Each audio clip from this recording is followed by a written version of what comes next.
Apple company के founder Steve jobs, जो कि एक ब्रिलियंट लीडर रह चुके हैं। तो क्या ऐसा हो सकता है कि जो बातें स्टीव जॉब्स ने अपने जीवन के 50 सालों में सीखी हो वो आप सिर्फ 15 मिनट में सीख पाओ?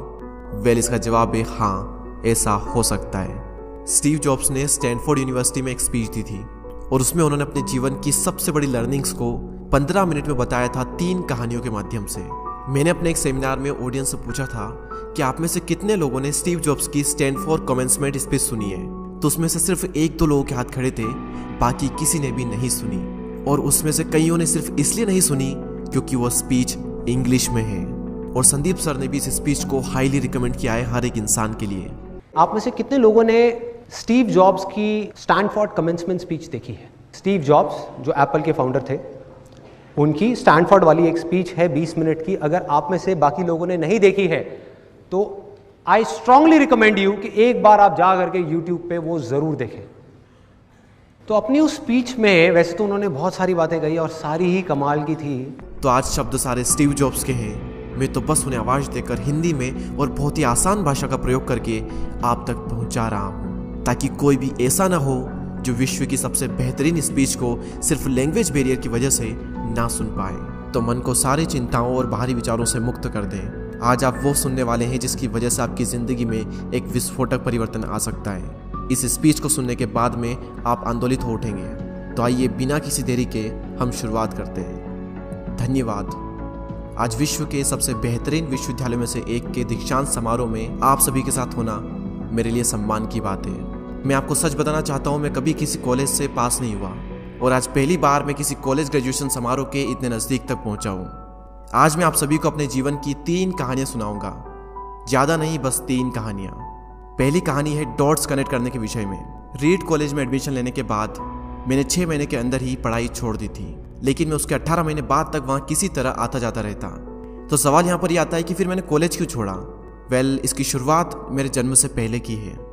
मुझे जन्म देने वाली माता एक यंग अविवाहित ग्रेजुएट स्टूडेंट थी और वो चाहती थी कि मुझे कोई गोद ले ले, लेकिन इसी के साथ वो ये भी चाहती थी कि जो भी मुझे गोद ले वो कॉलेज ग्रेजुएट ज़रूर रहे।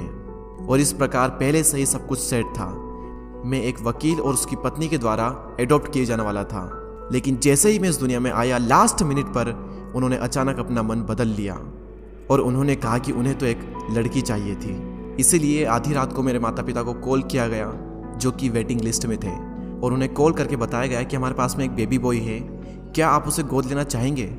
और उन्होंने तुरंत हाँ कर दी। लेकिन बाद में मेरी जन्म देने वाली माता को पता चला कि जिन्होंने मुझे गोद लिया है वो कॉलेज ग्रेजुएट नहीं है और पिता तो हाई स्कूल पास भी नहीं है, और इसीलिए उन्होंने अंतिम एडॉप्शन पेपर पर साइन करने से मना कर दिया। लेकिन फिर कुछ ही महीने बाद मेरे होने वाले माता पिता ने मेरी माँ को वचन दिया कि हम इसे कॉलेज ज़रूर भेजेंगे, और इस वजह से उसकी माता मान गई और फिर मुझे अडॉप्ट कर लिया गया। और कुछ इस तरह मेरी ज़िंदगी की शुरुआत हुई और 17 वर्ष के बाद में मैं कॉलेज गया। लेकिन गलती से मैंने स्टैनफोर्ड जैसा ही एक महंगा कॉलेज चुन लिया। मेरे वर्किंग माता पिता की सारी पूंजी पढ़ाई में खर्च होने लगी और 6 महीने बाद मुझे इस पढ़ाई का कोई भी महत्व नहीं दिखाई दे रहा था। मुझे कोई आइडिया नहीं था कि मैं अपनी ज़िंदगी में क्या करना चाहता हूँ। कोई आइडिया नहीं था कि किस तरीके से कॉलेज मेरी मदद करेगा अपनी ज़िंदगी में कुछ करने के लिए। और यहाँ पर मैं अपने माता पिता की जीवन भर की पूंजी पढ़ाई में खर्च करता जा रहा हूँ। और इसीलिए मैंने कॉलेज ड्रॉप आउट करने का डिसीजन लिया और यही सोचा कि जो होगा अच्छा होगा। उस समय मुझे ये चीज़ बहुत ही डरावनी लगी, लेकिन जब बीते समय को आज मैं देखता हूँ तो मुझे लगता है कि ये मेरी ज़िंदगी का सबसे बेस्ट डिसीजन था। वो कैसे, मैं आपको अभी बताता हूँ। जैसे ही मैंने कॉलेज ड्रॉप आउट किया था तो मैंने उन क्लासेस को करना छोड़ दिया था जिसमें मेरा इंटरेस्ट नहीं था, और मैं केवल उन्हीं क्लासेस को करता था जिसमें मेरा इंटरेस्ट था। और ये सब कुछ करना कोई इतना आसान भी नहीं था, क्योंकि मेरे पास रहने के लिए कोई कमरा नहीं था। इसलिए दोस्तों के कमरों में मैं ज़मीन पर सोता था। मैं कोक की बोतलों को लौटाकर मिलने वाले पैसों से खाना खाता था। मैं हर संडे 7 मील पैदल चलकर हरे कृष्णा मंदिर जाता था, जिससे कि हफ्ते में कम से कम एक बार मैं पेट भरकर खाना खा सकूं, और ये मुझे बहुत ही अच्छा लगता था। अब मैं आपको बताता हूँ कि क्यों कॉलेज ड्रॉप आउट करना मेरी ज़िंदगी का सबसे बेस्ट डिसीजन था। उस समय रीड कॉलेज देश की सबसे अच्छी जगह थी जहाँ कैलीग्राफी सिखाई जाती थी। पूरे कॉलेज परिसर में हर एक पोस्टर, हर एक लेवल पर बहुत ही खूबसूरती से हाथों से कैलीग्राफ किया जाता था। और क्योंकि मैं कॉलेज छोड़ चुका था, इसलिए मुझे सामान्य क्लासेस करने की कोई आवश्यकता नहीं थी। तो मैंने निर्णय लिया कि मैं कैलीग्राफी की क्लासेस करूंगा और इसे अच्छी तरीके से सीखूंगा। तो मैंने सेरिफ और सैंस सेरिफ टाइप फेसेस के बारे में सीखा, अलग अलग अक्षरों के बीच में स्पेस वेरी करना सीखा, और किसी अच्छी टाइपोग्राफी को क्या अच्छा बनाती है यह भी मैंने सीखा। यह सब कुछ बहुत खूबसूरत था, ऐतिहासिक था और इतना आर्टिस्टिक था कि इसे साइंस के द्वारा कैप्चर नहीं किया जा सकता था, और ये सभी मुझे बहुत ही आकर्षक लगता था। उस समय मेरा ऐसा कोई भी विचार नहीं था कि मैं इन चीज़ों का प्रयोग कभी अपने जीवन में करूंगा, लेकिन जब 10 साल बाद हम अपना पहला मैकिंटोश कंप्यूटर बना रहे थे, तब मैंने इसे मैक में डिज़ाइन कर दिया और यह बहुत ही खूबसूरत टाइपोग्राफी वाला विश्व का पहला कंप्यूटर बन गया। अगर मैंने कॉलेज में केवल कैलीग्राफी में प्रवेश नहीं लिया होता तो मैक में कभी भी मल्टीपल टाइप फेसेस या प्रोपोर्शनली स्पेस्ड फॉन्ट्स नहीं होते, और क्योंकि विंडो ने मैक की कॉपी की है तो दुनिया के किसी भी पर्सनल कंप्यूटर में ये सब नहीं होता। अवश्य ही जब मैं कॉलेज में था तो भविष्य को देखकर इन डॉट्स को कनेक्ट करना असंभव था, लेकिन जब 10 साल बाद में बीते समय को देखता हूँ तो मुझे सब कुछ क्लियर नजर आता है। आप केवल पीछे देखकर ही डॉट्स को कनेक्ट कर सकते हो, इसीलिए आपको विश्वास करना होगा कि अभी जो भी हो रहा है वो आगे चलकर किसी न किसी तरह से आपके फ्यूचर से कनेक्ट हो जाएगा। आपको किसी न किसी में तो विश्वास करना ही होगा, अपने गट्स में, अपने भाग्य पर, अपने जीवन पर या फिर अपने कर्मों पर। किसी न किसी चीज पर तो विश्वास करना ही होगा, क्योंकि इस बात में विश्वास रखना कि आगे चलकर डॉट्स कनेक्ट होंगे, ये आपको अपने दिल की आवाज सुनने की हिम्मत देगा, और उस समय भी जब आप बिल्कुल अलग रास्ते पर चल रहे होंगे, और यही बात आपको बाकी लोगों से अलग बनाएगी। तो मेरी पहली कहानी से सबसे बड़ी सीख यही है कि जो हो रहा है वो अच्छे के लिए हो रहा है, और अभी आप जो भी कर रहे हैं वो आगे चलकर आपके किसी न किसी काम जरूर आएगा। आप बस अपने आप में विश्वास रखकर करते जाइए जो कर रहे हैं। मेरी दूसरी कहानी लव और लॉस के विषय में है। मैं बहुत ही सौभाग्यशाली था कि जिससे मैं प्यार करता था वह मुझे जल्द ही मिल गई। वॉज और मैंने अपने पिता के गैराज से एप्पल की शुरुआत की थी जब मैं 20 साल का था, और हमने बहुत मेहनत की और 10 साल में एप्पल कंपनी 2 लोगों से बढ़कर $2 बिलियन और 4000 लोगों की कंपनी हो गई। हमने अभी 1 साल पहले ही मैकिंटोश रिलीज किया और मैं 30 साल का हो गया था और कंपनी ने मुझे निकाल दिया। आप सभी लोग सोच रहे होंगे कि अपनी ही बनाई हुई कंपनी से मुझे कैसे निकाल दिया। जैसे जैसे एप्पल ग्रो करने लगी, हमने एक बुद्धिमान आदमी को हायर किया जिसे मैंने सोचा कि वो मेरे साथ मिलकर कंपनी को आगे बढ़ाएगा। पहले 1 साल सब कुछ ठीक चल रहा था, लेकिन फिर उसके बाद कंपनी के फ्यूचर विजन को लेकर हम दोनों में विवाद होने लगे और बात बोर्ड ऑफ डायरेक्टर तक पहुंच गई और उन लोगों ने उसका साथ दिया, और इस तरीके से 30 वर्ष की आयु में मुझे अपनी ही कंपनी से निकाल दिया गया। जो मेरी पूरी एडल्ट लाइफ का फोकस था वो अब खत्म हो चुका था और यह पूरी तरह से मुझे बर्बाद करने वाला था, और कुछ महीनों तक मुझे कुछ भी समझ में नहीं आया कि मैं क्या करूं। मैं एक बहुत बड़ा पब्लिक फेलियर था और एक बार तो मैंने वैली छोड़कर जाने का भी सोचा, लेकिन धीरे धीरे मुझे एहसास हुआ कि मैं जो काम करता हूँ मैं उसके लिए अभी भी पैशनेट हूँ। एप्पल में जो कुछ भी हुआ उसकी वजह से मेरे पैशन में थोड़ी भी कमी नहीं आई। मुझे उन्होंने अस्वीकार कर दिया, लेकिन फिर भी मैं अपने काम से प्यार करता हूँ और इसीलिए मैंने एक बार फिर से शुरुआत करने की सोची। मैं उस वक्त ये नहीं देख पाया था, लेकिन अब मुझे लगता है कि एप्पल से निकाले जाने से अच्छा मेरे साथ कुछ और हो ही नहीं सकता था। सफल होने का बोझ अब बिगिनर होने के हल्केपन में बदल चुका था। मैं एक बार फिर से स्वयं को बहुत ही हल्का महसूस कर रहा था और इसी आज़ादी की वजह से मैं अपने जीवन के सबसे क्रिएटिव पीरियड में चला गया।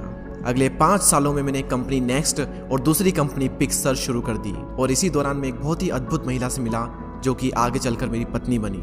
पिक्सर ने विश्व की पहली computer animated movie toy story बनाई और आज के समय यह दुनिया का सबसे सफल एनिमेशन स्टूडियो है, और एप्पल ने एक अप्रत्याशित कदम उठाते हुए नेक्स्ट को खरीद लिया और मैं फिर से एप्पल में चला गया। आज एप्पल नेक्स्ट द्वारा विकसित की गई टेक्नोलॉजी का उपयोग करती है। तो यहाँ पर मैं पूरे विश्वास के साथ में कह सकता हूँ कि अगर मुझे एप्पल से नहीं निकाला गया होता तो ये सब कुछ मेरे साथ नहीं होता। यह एक कड़वी दवा थी, लेकिन मेरे विचार में एक मरीज को इसकी ज़रूरत थी। कभी कभी ज़िंदगी आपको इस तरह की ठोकर मारती है, लेकिन आप विश्वास मत खोइए।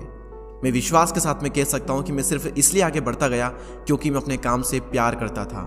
जितना अपने प्यार को जानना ज़रूरी है, उतना ही ज़रूरी है अपने काम को खोजना जिसे आप सच में एंजॉय करते हो, क्योंकि आपका काम आपकी ज़िंदगी का एक बहुत ही बड़ा हिस्सा होता है। और वास्तविक रूप से संतुष्ट होने का सिर्फ यही एक तरीका है कि आप वो करें जिसे आप एक बड़ा काम समझते हैं, और बड़ा काम करने का सिर्फ एक ही तरीका है कि आप वो करें जो आप करना पसंद करते हैं। और अगर अभी तक आपको वो काम नहीं मिला है तो आप रुकिए मत, उसे खोजते रहिए।